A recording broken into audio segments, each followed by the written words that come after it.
Hello everyone, welcome to your history class. We are doing 15th chapter of 12th history, framing the constitution. ये इस chapter का third part है. पहले के two parts में हमने रीड आउट किया था the making of the constituent assembly and the vision of the constitution. Okay, in parts को आप मेरे चैनल के प्ले लिस्ट पर जाकर देख सकते हैं. आज हम पढ़ने वाले हैं डिफाइनिंग राइट्स. राइट्स को किस तरह से डिफाइन किया जाए कि किसके पास कौन से राइट्स होने चाहिए, कितने राइट्स होने चाहिए, माइनॉरिटीज़ के पास कितने राइट होने चाहिए, एक्चुअल में माइनॉरिटीज़ कौन है, या वो लोग जो संख्या में कम है, या फिर वो लोग जिनको पूरी तरह से डिप्रेस किया गया है, ओप्रेस कर दिया गया है, कौन एक्चुअल में माइनॉरिटीज़ हैं. ये सारे क्वेश्चंस जो हैं असेंबली के सामने आ रहे थे. अब किस तरह से इन क्वेश्चंस को हल किया गया, इनका सॉल्यूशन निकाला गया और आगे इसके ऊपर किस तरह से वर्क किया गया, वो सारी चीज़ें इस पार्ट में हम डिस्कस करने वाले हैं. तो चलिए स्टार्ट करते हैं. How are the rights of individual citizens to be defined. Individual citizens के राइट्स को किस तरह से डिफाइन किया जाए. एक्चुअल में कौन से स्पेशल राइट्स होने चाहिए उन लोगों के पास जो ओप्रेस कर दिए गए हैं.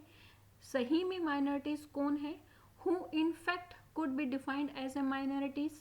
ये सारी की सारी चीज़ें असेंबली के सामने आ रही थी. ठीक है, अब जब असेंबली के सामने ये सारी की सारी चीज़ें आई तो इनके आंसर्स भी जो हैं वो एक कलेक्टिवली शेयर्ड आंसर्स नहीं मिले. अलग अलग आंसर्स मिल रहे थे, अलग अलग लोगों के ओपिनियंस थे और इन्हीं ओपिनियंस में बहुत सारे एनकाउंटर्स भी हुए, बहुत सारी स्पीसीज भी हुई. ठीक है, नेहरू जी ने अपने रेजोल्यूशन में कहा था कि हमें जो है कॉन्स्टिट्यूशन को क्या ध्यान में रखते हुए बनाना चाहिए, विल ऑफ द पीपल, लोगों की क्या सोच है. हमें अपने कॉन्स्टिट्यूशन को इस तरह से बनाना है कि वो लोगों के passion that lie in the hearts of the message उसको फुलफिल कर सके. लेकिन ये कोई इजी टास्क नहीं था. जैसे ही इंडिपेंडेंस एंटिसिपेट हुई तो डिफरेंट ग्रुप्स के लोगों ने अपनी विल को एक्सप्रेस करना स्टार्ट कर दिया था. डिफरेंट डिफरेंट डिमांड्स सामने आ रही थी. This would have to be debated and conflict ideas would have to be reconciled. और इससे रिलेटेड जो है बहुत सारी डिबेट्स हो रही थी, बहुत सारे कॉन्फ्लिक्ट्स हो रहे थे. लेकिन फिर भी इन कॉन्फ्लिक्ट्स को इकट्ठा करके रिकनसाइल करके किसी न किसी एक सॉल्यूशन पर तो पहुंचना ही था. ओके, तो वो सॉल्यूशन पर कैसे पहुंचे, किस तरह से डिबेट्स हुई, वही सब कुछ डिस्कस करेंगे. First point is the problem with the separate electorates. Separate electorates की प्रॉब्लम्स क्या थी. हमें पता है 1946 में मुस्लिम लीग ने सेपरेट इलेक्टोरेट्स की डिमांड की थी. सेपरेट इलेक्टोरेट्स की डिमांड के बाद वो धीरे धीरे जो है अपने सेपरेट प्लेस की डिमांड पर आ गए थे और इस तरह से हमारी कंट्री का पार्टीशन हुआ. लेकिन जब असेंबली में कॉन्स्टिट्यूशन की बात चलने लगी, पॉलिटिकल सिस्टम की बात चलने लगी कि किस तरह से पॉलिटिकल सिस्टम होना चाहिए, तो यहाँ पर फिर से एक बार फिर से सेपरेट इलेक्टोरेट्स की डिमांड आना शुरू हो गई थी. 27 अगस्त 1947 को बी पोकर बहादुर जो कि मद्रास से थे, उन्होंने एक पावरफुल स्पीच दी सेपरेट इलेक्टोरेट्स को कंटिन्यू करने के लिए. उन्होंने कहा कि माइनॉरिटीज़ जो है इस लैंड पर हर जगह एग्जिस्ट कर रहे हैं. बहादुर ने कहा कि हम इनको किसी तरह से भी अलग नहीं कर सकते हैं. They could not be wished away, और ना ही उन्हें इरेज किया जा सकता है, उनका जो एग्जिस्टेंस है ना ही उनको इरेज किया जा सकता है.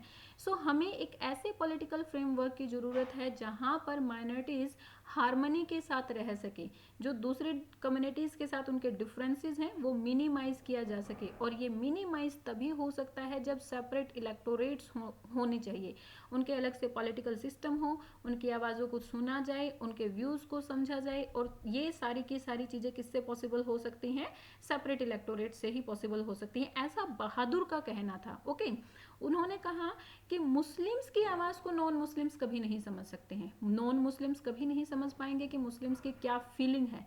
बहादुर यही फील करते थे कि एक मुस्लिम लीडर ही एक दूसरे मुस्लिम लोगों की, मुस्लिम कम्युनिटी का रिप्रेजेंटेटिव हो सकता है. नॉन मुस्लिम कभी भी मुस्लिम कम्युनिटी का रिप्रेजेंटेटिव नहीं हो सकता है.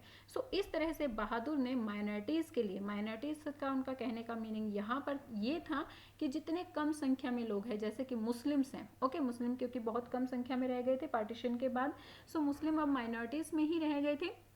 तो उनका कहना था कि इन माइनॉरिटीज़ के लिए, जितने भी मुस्लिम्स हैं उनके लिए अलग से इलेक्टोरेट्स होने चाहिए. ओके, अब इस डिमांड पर असेंबली में जो नेशनलिस्ट थे, जो मोस्टली नेशनलिस्ट थे, उनमें एंगर और डिसमे हुआ. एंगर हुआ, डिसमे हुआ, मतलब वो बहुत ज़्यादा गुस्से में हुए. उन्होंने यही कहा और इस चीज़ को लेकर बहुत सारे आर्ग्यूमेंट्स हुए, बहुत सारी डिमांड्स, बहुत सारे लोगों ने इस ऑफर के अगेंस्ट में ही डिमांड रखी। मोस्टली नेशनलिस्ट ने ये कहा कि जो ये सेपरेट इलेक्टोरेट्स हैं वो जो है ब्रिटिशर्स के द्वारा बोया हुआ बीज है। ब्रिटिशर्स हमें डिवाइड करना चाहते थे और इसीलिए उन्होंने सेपरेट इलेक्टोरेट्स के बीज को बोया था। आगे जो है आर.वी. धुलेकर टोल्ड बहादुर, आर.वी. धुलेकर ने बहादुर जी को कहा कि जो ब्रिटिशर्स हैं वो इस तरह से हमारी कंट्री को डिवाइड करना चाहते थे और अब वो तुम्हें फुसलाने की कोशिश कर रहे हैं, लेकिन अब तुम्हें मिसगाइड करने वाला कोई भी नहीं है, इसीलिए तुरंत इस डिमांड को छोड़ दो। इस डिमांड में ऐसा कुछ भी नहीं है। अगर हम इस डिमांड को रखेंगे तो हमारा कंट्री जो है फिर से क्या हो जाएगा, पार्टीशन उसका हो जाएगा, फिर से डिवाइड हो जाएगा। Partition had made nationalist fervently oppose to the idea of the separate electorates. जो पार्टीशन हमारी कंट्री का हुआ था ना, उसकी वजह से नेशनलिस्ट सेपरेट इलेक्टोरेट्स के बिल्कुल भी डिमांड में नहीं थे, बिल्कुल भी उसके फेवर में नहीं थे। वो नहीं चाहते थे कि इस डिमांड को किसी तरह से माना जाए। जैसे ही उन्होंने सेपरेट इलेक्टोरेट्स की बात सुनी बहादुर के मुंह से, उन्हें एकदम से वही सिविल वॉर, रियॉट्स, वायलेंस, ये सारी चीज़ें याद आ गई। जो सारी चीज़ें पहले भी हुई थी पार्टीशन के टाइम पर, सेम वही सारी चीज़ें याद आई। उन्होंने कहा, आगे सरदार वल्लभ भाई पटेल जी ने कहा कि ये जो सेपरेट इलेक्टोरेट्स का डिमांड है ना, ये एक ऐसा पॉइजन है जो हमारी कंट्री के पॉलिटिक्स में पूरी तरह से फैल चुका है और ये हमारी कंट्री को पूरी तरह से डिस्ट्रॉय भी कर रहा है। आगे वो कहते हैं कि अगर ऐसे ही फिर से हमारी कंट्री में पार्टीशन हुआ, अलग से इलेक्टोरेट्स बने, तो फिर से हमारी कंट्री में वही ब्लड शेड होगा, हमारी कंट्री फिर से डिवाइड हो जाएगी। क्या आप इस चीज़ को नहीं छोड़ेंगे? क्या आप फिर से वही ट्रेजिक पार्टीशन हमारी कंट्री में चाहते हैं? क्या आप do you want piece in this land? क्या आप इस लैंड पर शांति नहीं चाहते हैं? अगर आप ऐसा चाहते हैं तो तुरंत इस डिमांड को छोड़ दो। मीन्स बहादुर ने जैसे ही सेपरेट इलेक्टोरेट्स की डिमांड को रखा, जितने भी असेंबली में लीडर्स थे, मोस्टली लीडर्स ने उनकी इस डिमांड को पूरी तरह से अपोज कर दिया था। ओके, वो कोई भी जो है उसके फेवर में नहीं था। The British element is gone, but they have left the mischief behind. ये सरदार वल्लभ भाई पटेल जी ने अपनी स्पीच में कहे थे। उन्होंने कहा कि ये जो सेपरेट इलेक्टोरेट्स की डिमांड है, इसको तुम्हें बिल्कुल भूल जाना चाहिए, इसका तो मुद्दा ही नहीं उठाना चाहिए, because it is not good for us. हम बहुत लंबे टाइम से ये सुनते आ रहे हैं, सालों से ये सुनते आ रहे हैं और इसके रिजल्ट को भी देख चुके हैं। रिजल्ट क्या निकला कि अब हमारा जो नेशन है वो एक सेपरेट नेशन बन गया है। वो आगे कहते हैं कि क्या आप मुझे एक भी ऐसी फ्री कंट्री दिखा सकते हैं जहां पर सेपरेट इलेक्टोरेट्स हो? अगर आप मुझे ऐसा दिखाते हैं तो मैं आपको इस चीज़ के साथ अग्री करता हूं और हम जो है इस सेपरेट इलेक्टोरेट्स की डिमांड को पूरी तरह से मान भी लेंगे। लेकिन अगर आप ऐसा नहीं दिखा सकते हैं तो आप इस चीज़ को भूल जाइए, क्योंकि सेपरेट इलेक्टोरेट्स बनने के बाद हमारी कंट्री फिर से जो है डिवाइड हो जाएगी। हमारी कंट्री का डिवीज़न ही होगा, इससे ज़्यादा कुछ भी नहीं होगा और ये जगह फिर हमारे रहने के लायक बिल्कुल भी नहीं रहेगी। आगे वो कहते हैं कि ये सिर्फ अकेले मेरे लिए ही अच्छा नहीं है, बल्कि हम सब के लिए अच्छा है। हमें अब पास्ट को भूल जाना चाहिए, क्योंकि हमारी कंट्री फिर से एक यूनाइटेड कंट्री बन जाएगी। ब्रिटिशर्स ये जो है एलिमेंट्स, ये बीज हमारे दिमाग में बो गए हैं, ठीक है, लेकिन वो यहाँ से चले गए, लेकिन ये जो बीज है, ये जो एलिमेंट है, वो अभी भी हमारे दिमाग में है। हमें इस चीज़ से बाहर निकलना है और जितना जल्दी हो सके उस चीज़ से बाहर निकलना है। They wanted it for their easy administration. उन्होंने ऐसा क्यों किया था?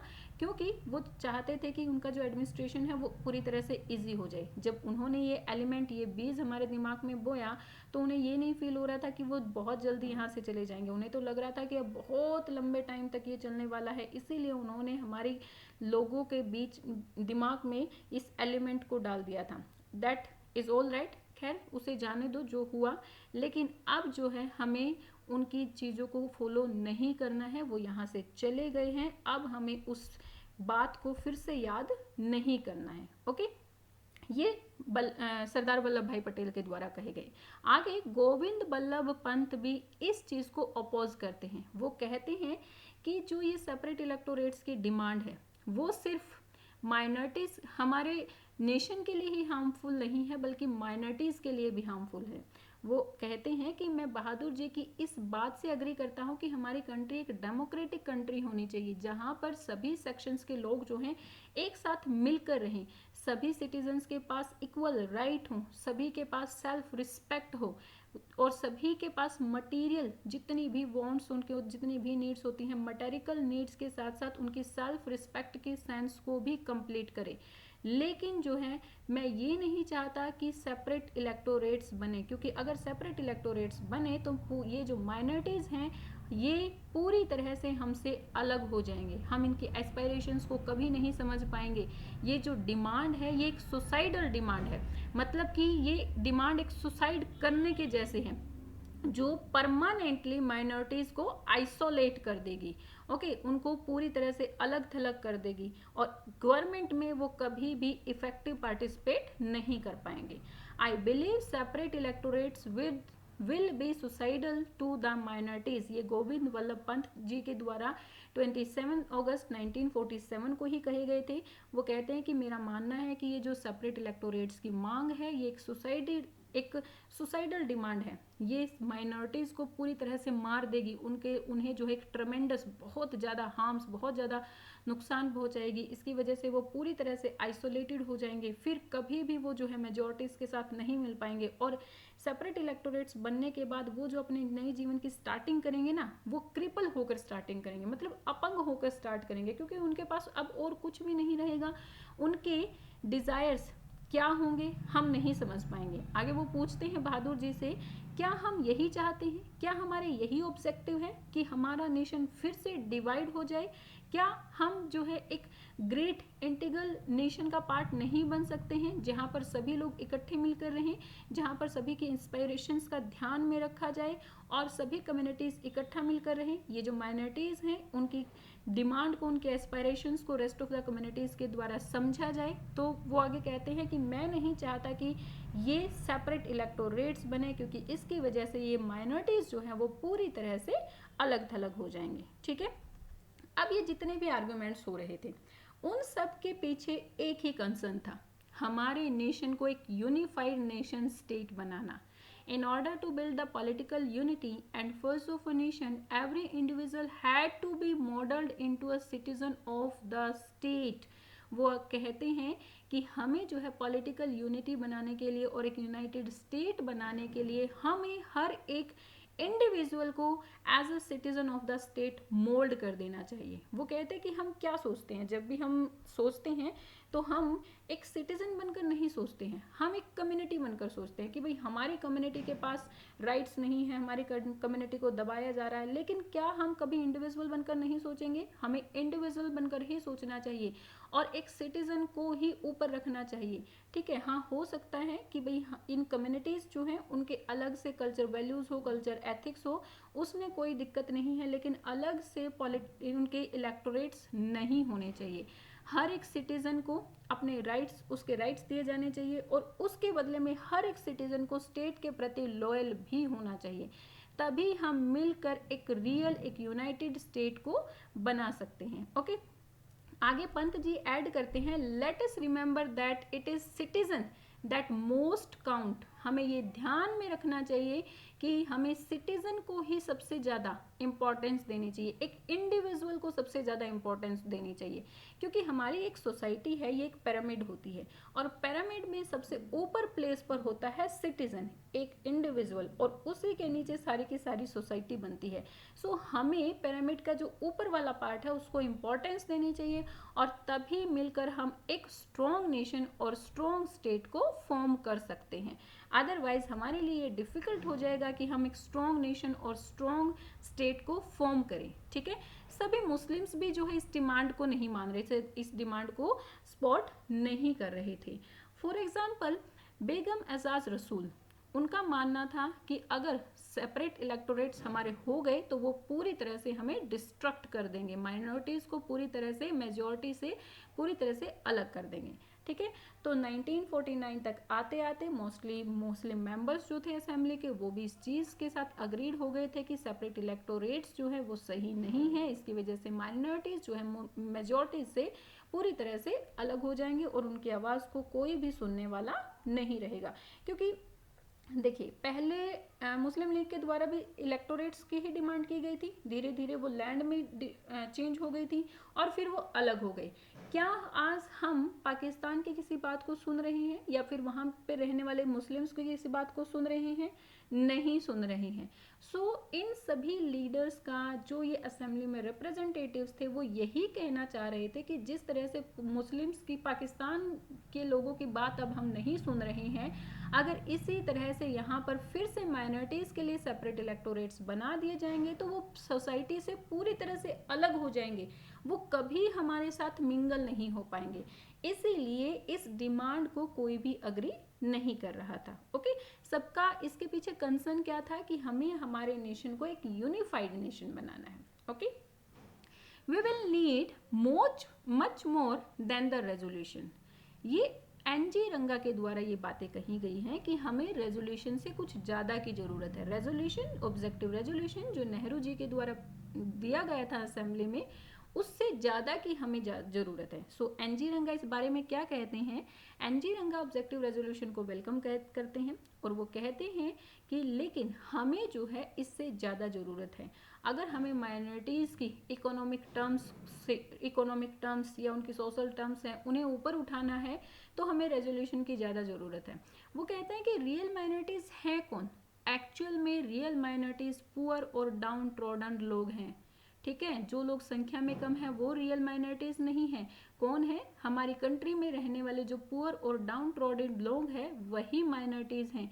ही वेलकम द लीगल राइट्स। वो कहते हैं वो जो कॉन्स्टिट्यूशन के द्वारा लीगल राइट्स लोगों को दिए जा रहे थे उनको वेलकम करते हैं, लेकिन इसके साथ साथ वो इंडिविजुअल्स की लिमिट्स की तरफ भी पॉइंट आउट करते हैं। वो कहते हैं कि मेरे ओपिनियन में ये सारी चीज़ें जो ये लीगल राइट्स लोगों को दिए जा रहे हैं तब तक मीनिंगलेस हैं जब तक कि पुअर पीपल इनको अच्छी तरह से समझ ना ले। गांव में रहने वाले लोगों को जब तक ये ना समझ में आ जाएगा कि उनके पास फंडामेंटल राइट्स हैं जीवित रहने के, एम्प्लॉयमेंट के, मतलब कोई भी काम वो कर सकते हैं, ठीक है, मीटिंग्स करने के, कॉन्फ्रेंसेस के, एसोसिएशंस के, सिविल लिबर्टीज़ के, उन सब के पास, इन सब चीज़ों के उनके पास राइट्स हैं, फंडामेंटल राइट्स हैं। जब तक ये सारी चीज़ें उन्हें नहीं समझ में आएगी तब तक यहाँ पर लिखने की का मीनिंग लेस ही रहेगा। हमें ज़रूरत है, ये असेंशियल, हमें ऐसी कंडीशंस क्रिएट करने की ज़रूरत है जहाँ पर इन राइट्स को इफ़ेक्टिवली लोगों के द्वारा एंजॉय किया जा सके। इन लोगों को प्रोटेक्शन की ज़रूरत है, उन्हें प्रॉप्स की ज़रूरत है, मतलब सहारे की ज़रूरत है, उन्हें एक लेडर की ज़रूरत है आगे बढ़ने के लिए।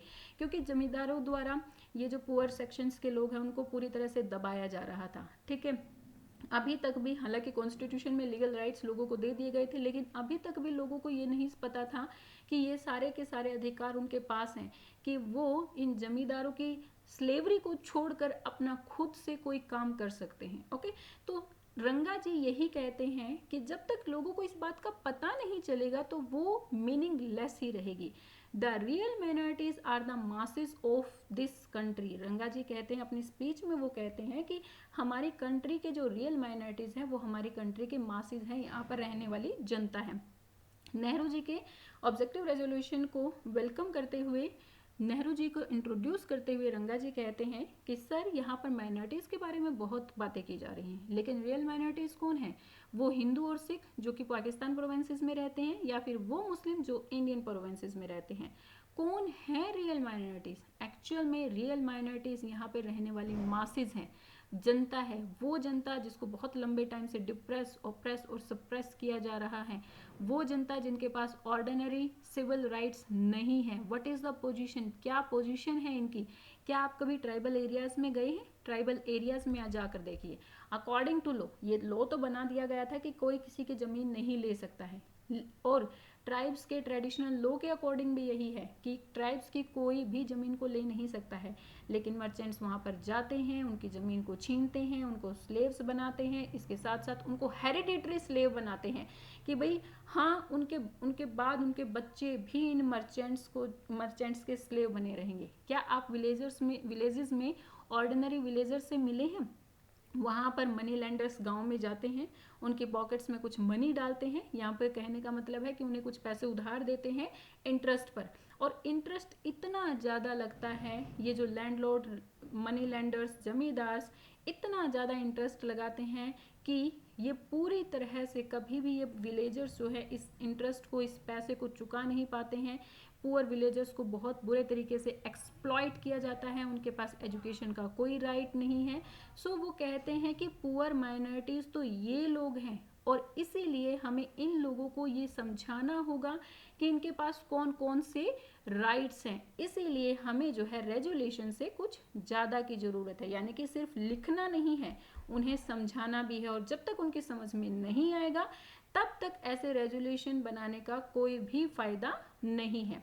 आगे रंगा जी जो इंडियन मासेस के बीच में और असेंबली में जो रिप्रेजेंटेटिव्स हैं उनके बीच में जो गल्फ है, जो खाई है, उसकी तरफ लोगों का ध्यान आकर्षित करते हैं।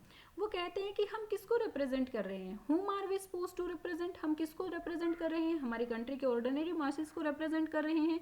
लेकिन असेंबली में बैठा हुआ कोई भी एक पर्सन क्या उन मासेस से बिलोंग करता है? नहीं। जिनके लिए आज हम यहाँ पर खड़े हैं, क्या उनमें से कोई भी एक पर्सन यहाँ पर है? क्या आपको नहीं लगता कि असेंबली में उन लोगों को भी शामिल होना चाहिए?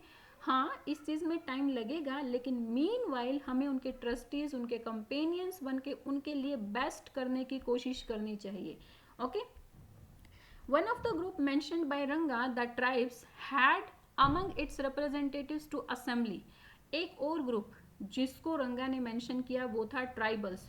उन्होंने कहा कि ट्राइबल्स के रिप्रेजेंटेटिव्स भी असेंबली में होने चाहिए, और ट्राइबल्स में से एक रिप्रेजेंटेटिव्स जो कि एक गिफ्टेड ओरेटर थे, जयपाल सिंह, उन्होंने असेंबली में क्या बोला अपनी कास्ट के लिए?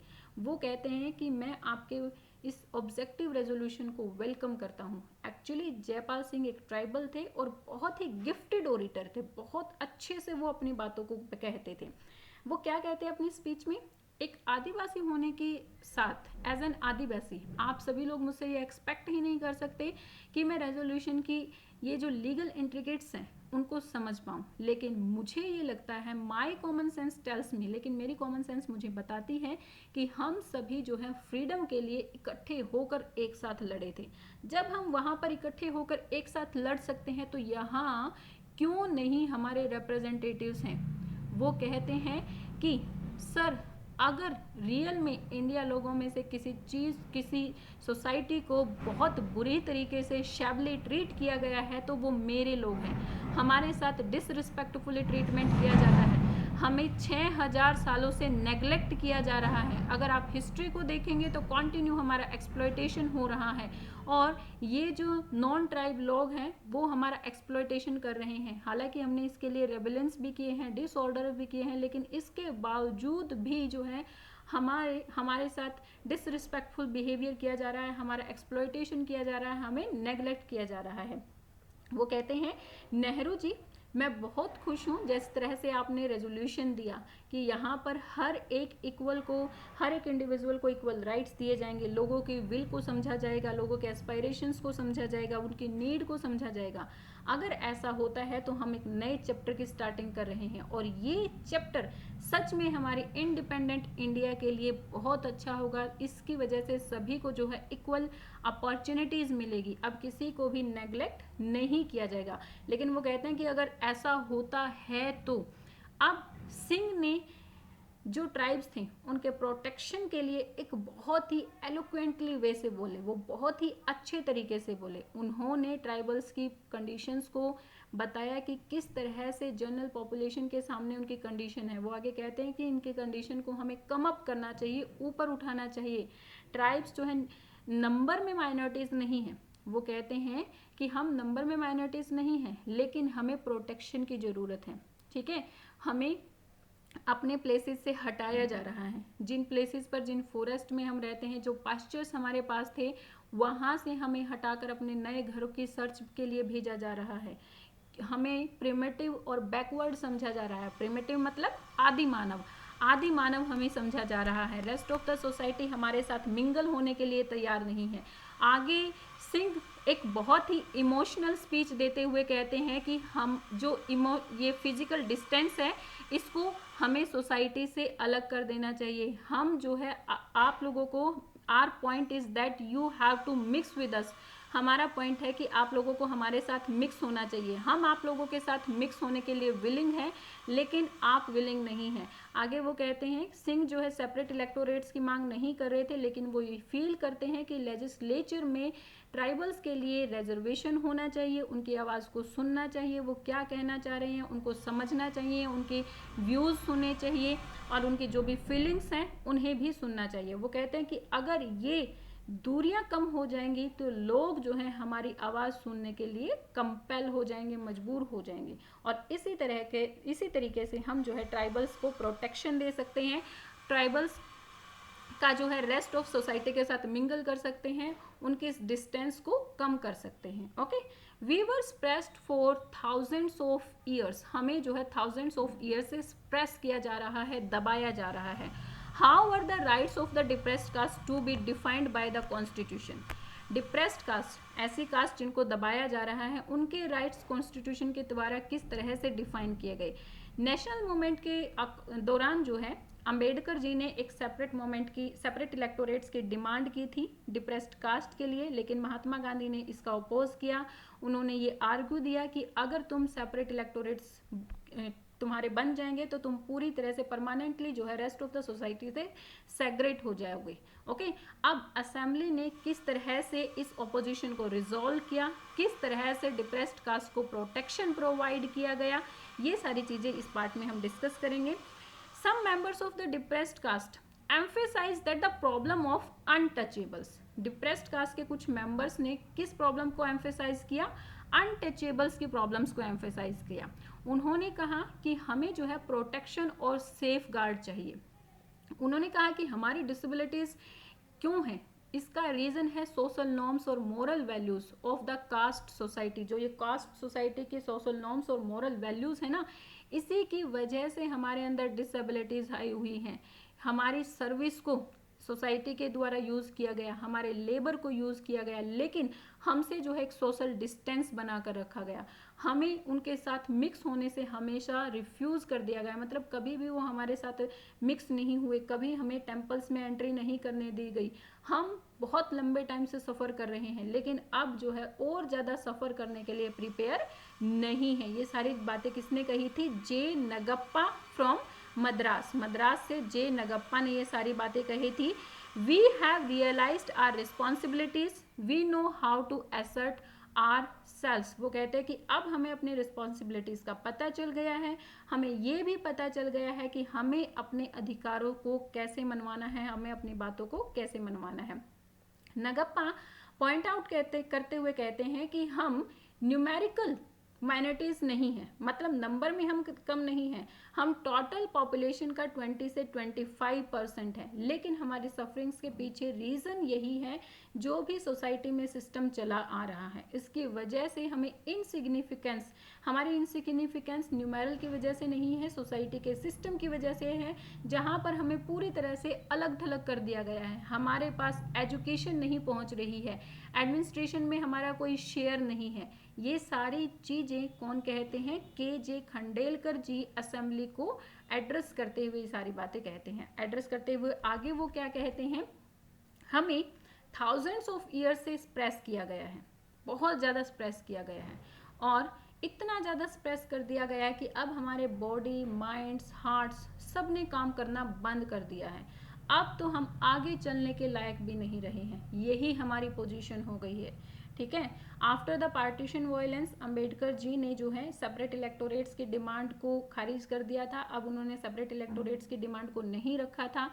फाइनली जो है कॉन्स्टिट्यूशन में किस तरह से अनटचेबिलिटी को एबोलिश कर दिया गया था। हिंदू टेम्पल्स सभी कास्ट के लिए खोल दिए गए थे, और लेजिस्लेचर में जॉब, गवर्नमेंट जॉब में डिप्रेस्ड कास्ट के लिए, लोवेस्ट कास्ट के लिए जो है रिजर्वेशन की गई थी, उनके लिए रिजर्व सीटें रखी गई थी।